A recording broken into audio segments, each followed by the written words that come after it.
अस्सलाम वालेकुम। आज का टॉपिक है graphical explanation of Boyle's law. हम बॉयल्स लॉ को ग्राफ की मदद से समझते हैं और हमें पता है बॉयल्स लॉ के मुताबिक volume is inversely proportional to the pressure. Gas का जो वॉल्यूम है वो प्रेशर के इन्वर्स होता है when temperature and number of moles are constant. जब टेम्परेचर और नंबर ऑफ मोल्स कांस्टेंट रखे जाएं तो वॉल्यूम जो है वो प्रेशर के इन्वर्स होता है, और जब प्रेशर बढ़ता है तो वॉल्यूम कम होता है। तो यहाँ गौर करें, हमने एक सिलेंडर लिया और इस सिलेंडर में गैस की एक खास अमाउंट ले ली और उसको जो है एक खास टेम्परेचर यानी 0 सेल्सियस पे हमने मेंटेन किया और 0 सेल्सियस को हमने कांस्टेंट कर दिया। अब यहाँ टेम्परेचर भी कांस्टेंट है और उसकी अमाउंट यानी नंबर ऑफ मोल्स भी कांस्टेंट है। अब इस सिलेंडर में पिस्टन लगे हुए हैं और जब हम प्रेशर को चेंज करेंगे तो गैस का वॉल्यूम भी चेंज होगा, और जब प्रेशर बढ़ाएंगे तो वॉल्यूम कम होगा बॉयल्स लॉ के मुताबिक। तो इस तरीके से प्रेशर चेंज करते गए तो वॉल्यूम भी चेंज होता गया, प्रेशर बढ़ता गया, वॉल्यूम कम होता गया। और इन वैल्यूज, जो वैल्यूज हमें हासिल हुई एक्सपेरिमेंट से, उन वैल्यूज की मदद से हमने प्रेशर और वॉल्यूम के अगेंस्ट ग्राफ बनाया। ग्राफ में प्रेशर को एक्स एक्सिस पे लिया गया जबकि वॉल्यूम को वाई एक्सिस पर लिया गया, और जब ये ग्राफ बनाया गया तो हमें ये कर्व हासिल हुई, जो ये नीले रंग की लाइन दिखाई गई है, ये कर्व हासिल हुई। और क्योंकि ये ग्राफ जो है, ये कर्व जो है वो कांस्टेंट टेम्परेचर पे हासिल की गई है, तो इसलिए इस कर्व को जो है आइसोथर्म के नाम से जाना जाता है। तो यहां सवाल बनता है व्हाट इज आइसोथर्म। तो गौर करें, if graph is plotted between pressure on X axis, अगर प्रेशर को एक्स एक्सिस पे लिया जाए and volume on Y axis, और वॉल्यूम को वाई एक्सिस पे लिया जाए, देन कर्व इज ऑब्टेन, फिर ये एक कर्व हासिल होती है। ये जो मैं आपको दिखा रहा हूं ये कर्व हासिल होती है। इस कर्व को आइसोथर्म के नाम से जाना जाता है। आइसो का मतलब होता है सेम और थर्म इन टेम्परेचर यानी हीट। क्योंकि ये कर्व कांस्टेंट टेम्परेचर पे हासिल हुई है इसलिए इसको आइसोथर्म के नाम से जाना जाता है।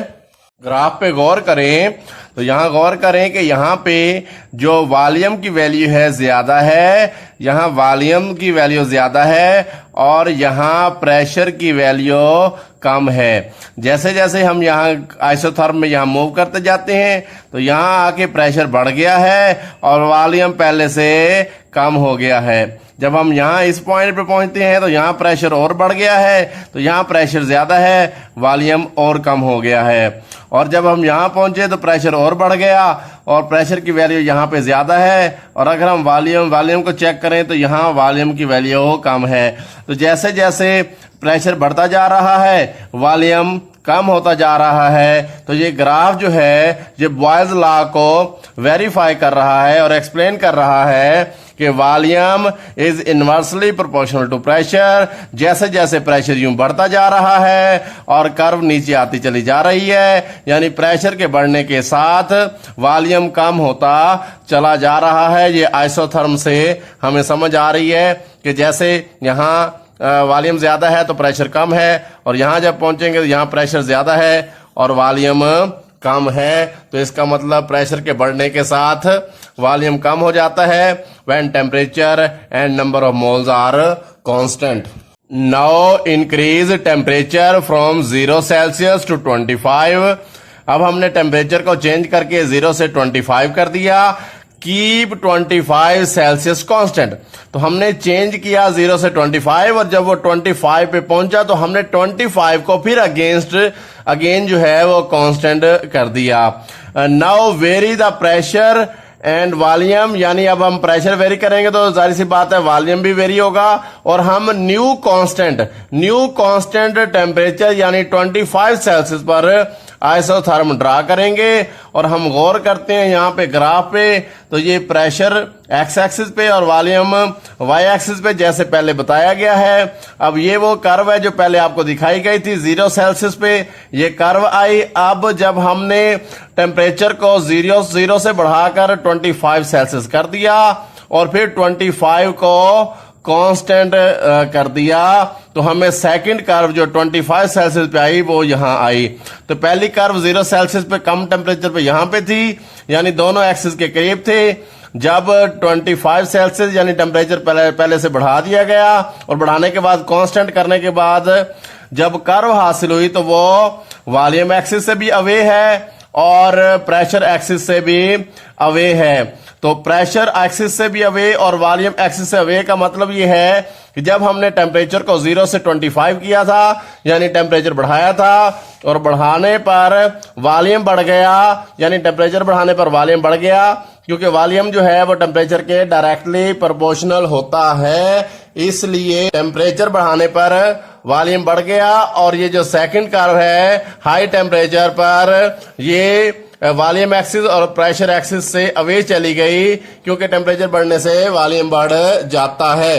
अगर ग्राफ पर गौर करें तो यहां इस प्रेशर पर ये जो निशान लगाया गया है, तो पहले जो 0 सेल्सियस पे कर्व आई थी तो उस वक्त इस प्रेशर पर वॉल्यूम कम था, और इसी प्रेशर पर सेम प्रेशर पर जब 25 सेल्सियस पर जो कर्व हासिल हुई तो उसका यहां वॉल्यूम अगर हम चेक करें तो वो ज्यादा है। तो यहां दोनों केसेस दोनों कर्व के लिए यहां प्रेशर सेम है, लेकिन जब टेम्परेचर कम था तो यहां वॉल्यूम कम था, और सेम प्रेशर पर जब टेम्परेचर हमने 25 सेल्सियस कर दिया यानी बढ़ा दिया तो वॉल्यूम बढ़ गया। तो ये बात हमें समझ आती है कि सेम प्रेशर पर जब टेम्परेचर कम है तो वॉल्यूम कम है, और सेम प्रेशर पर जब टेम्परेचर बढ़ गया तो वॉल्यूम बढ़ गया। अगर हम टेम्परेचर को मजीद बढ़ा के 100 सेल्सियस कर दें तो ये कर्व तीसरी कर्व जो आएगी वो और दोनों एक्सिस से अवे हो जाएगी, यानी टेम्परेचर बढ़ाते जाएंगे और नेक्स्ट कर्व जो होगी वो वॉल्यूम एक्सिस और प्रेशर एक्सिस से और अवे आएगी। तो इस तरीके से हमें पता लग गया कि जब भी हम टेम्परेचर बढ़ाकर कांस्टेंट करेंगे तो कर्व वॉल्यूम और प्रेशर एक्सिस से अवे चली जाती है। उसकी वजह यह है कि टेम्परेचर बढ़ने से वॉल्यूम बढ़ जाता है। नेक्स्ट ग्राफ देखते हैं।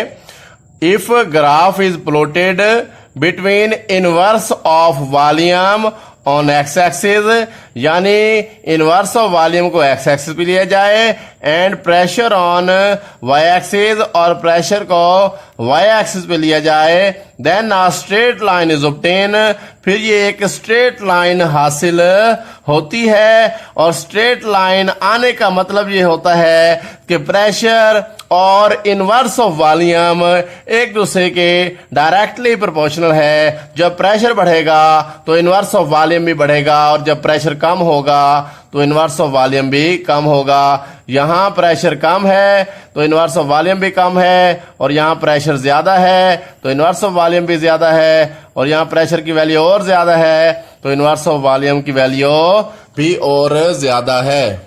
अब अगर टेम्परेचर को T1 से बढ़ाकर T2 कर दिया जाए तो ये जो second straight line high temperature पे हासिल हुई है स्ट्रेट लाइन, ये प्रेशर एक्सिस की तरफ शिफ्ट हो जाती है, क्योंकि जब टेम्परेचर बढ़ाया जाता है तो वॉल्यूम बढ़ जाता है, जिसकी वजह से ये स्ट्रेट लाइन प्रेशर एक्सिस की तरफ शिफ्ट हो जाती है। अब अगर इस ग्राफ पे गौर करें तो जैसे जैसे यहाँ प्रेशर कम होता जा रहा है वैसे वैसे इनवर्स ऑफ वॉल्यूम भी कम होता चला जा रहा है, और जब प्रेशर अप्रोचेस टू जीरो, जब प्रेशर मतलब जीरो के करीब चला जाता है तो इनवर्स ऑफ वॉल्यूम भी बहुत कम हो जाता है। लेकिन प्रेशर बहुत कम हो गया, इनवर्स ऑफ वॉल्यूम बहुत कम हो गया, लेकिन बहुत कम प्रेशर पर जो वॉल्यूम होगा उसकी वैल्यू मैक्सिमम हो जाती है। Now graph is plotted between pressure on X axis, pressure को जो है वो एक्स एक्सिस पे लिया गया, and product of pressure and volume that is equal to K on Y axis, यानी प्रेशर और वॉल्यूम के प्रोडक्ट को वाई एक्सिस पे लिया गया। Then a straight line parallel to pressure axis is obtained। तो जब प्रेशर को जो है एक्स एक्सिस पे लिया गया और पीवी के प्रोडक्ट को वाई एक्सिस पे लिया गया तो एक स्ट्रेट लाइन ये जो ग्रीन कलर में शो की गई है ये हासिल हुई और स्ट्रेट लाइन जो है वो प्रेशर एक्सिस के पैरेलल हासिल हुई। स्ट्रेट लाइन इंडिकेट दैट के इज कांस्टेंट। ये स्ट्रेट लाइन बता रही है कि के की वैल्यू जो है पीवी के प्रोडक्ट की वैल्यू जो है वो कांस्टेंट है। मिसाल के तौर पर जरा यहां गौर करें कि यहां पे प्रेशर की वैल्यू कम है तो के की वैल्यू वही है, यहां प्रेशर बढ़ जाएगा के की वैल्यू वही रहती है, यहां प्रेशर और बढ़ जाएगा के की वैल्यू वही रहती है, यहां प्रेशर और बढ़ गया के की वैल्यू कांस्टेंट है। तो straight line parallel to pressure axis जो है वो बता रही है कि पीवी का यानी प्रेशर और वॉल्यूम का जो प्रोडक्ट है वो के के बराबर है और के की वैल्यू कांस्टेंट होती है। प्रेशर कम होगा तो के की वैल्यू वही होगी और जब प्रेशर बढ़ जाएगा तब भी के की वैल्यू वही होगी, लेकिन शर्त यह है कि टेम्परेचर और नंबर ऑफ मोल कांस्टेंट हों। अच्छा गौर कीजिएगा, ये ग्राफ जो है वो गैसेस के आइडियल और नॉन आइडियल बिहेवियर को एक्सप्लेन करती है। जो गैस आइडियल होगी उसकी ये स्ट्रेट लाइन जो है पैरेलल टू प्रेशर एक्सिस हासिल होगी और आइडियल गैसेस के लिए जो प्रेशर और वॉल्यूम का प्रोडक्ट जो कि के इक्वल है उसकी वैल्यू जो है वो प्रेशर के चेंज होने से चेंज नहीं होती, यानी जब प्रेशर कम होगा तब भी के की वैल्यू वही होगी और जब प्रेशर ज्यादा होगा तब भी के की वैल्यू वही होगी। तो ऐसे केस में जिन गैसेस के केस में जो है ये स्ट्रेट लाइन हासिल होती है और के की वैल्यू कांस्टेंट रहती है वो आइडियल गैसेस हैं और जिनके केस में के की वैल्यू कांस्टेंट नहीं रहती और ये स्ट्रेट लाइन हासिल नहीं होती वो नॉन आइडियल गैसेस होती हैं। और अगर टेम्परेचर बढ़ा दिया जाए at high constant temperature the volume is increase so PV that is equal to K also increase. जब हम टेम्परेचर बढ़ाएंगे तो पीवी का प्रोडक्ट जो है वो बढ़ जाएगा और हाई टेम्परेचर पर जो स्ट्रेट लाइन है वो प्रेशर एक्सिस के अवे चली जाएगी। तो ये स्ट्रेट लाइन हाई टेम्परेचर पे इस जगह पे हासिल होगी, लो टेम्परेचर पे यहाँ हासिल होगी और हाई टेम्परेचर पे टेम्परेचर बढ़ने से पीवी का प्रोडक्ट बढ़ जाएगा और जो है वो स्ट्रेट लाइन जो है वो प्रेशर एक्सिस से अवे चली जाएगी। लेकिन याद रखें कि but the product of pressure and volume that is equal to K remain constant. जब प्रेशर जब कम होगा तो के की वैल्यू वही होगी और जब प्रेशर बढ़ जाएगा तो हाई कांस्टेंट टेम्परेचर पर के की वैल्यू जो है वो कांस्टेंट ही रहेगी। अल्लाह हाफिज।